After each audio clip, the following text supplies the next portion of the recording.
So let's talk about Gentiles for a second. So that's probably important to most of us here in the room. The New Testament shows that the gospel reaches Gentiles.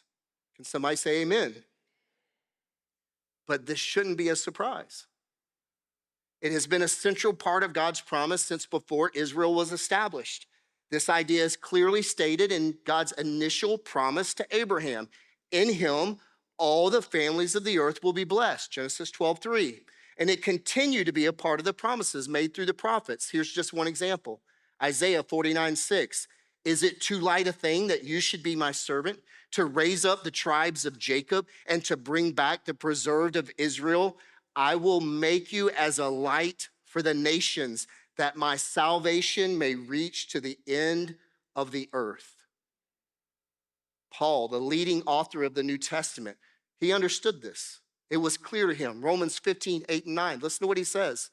For I tell you that Christ became a servant to the circumcised to show God's faithfulness. Listen to what he says.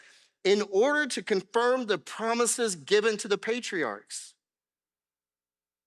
And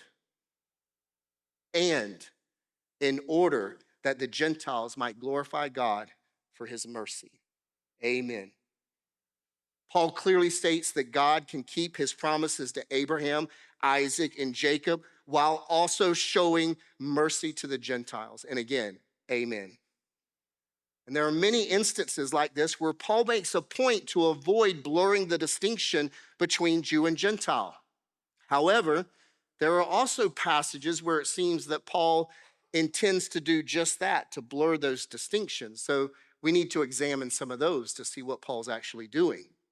So let me set this next part up. We're going to talk about a few New Testament passages that seem to some to reinterpret the Old Testament. So these passages that I'll bring up are not all of them. They're not exhaustive. There are more, right? Nor do I have time to examine each one of them thoroughly, okay?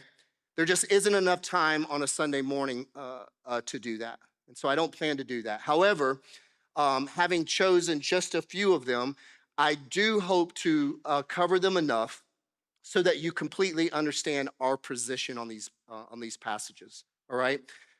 Now, there'll be a time when I go further into detail on some of these, but that's not this morning, okay?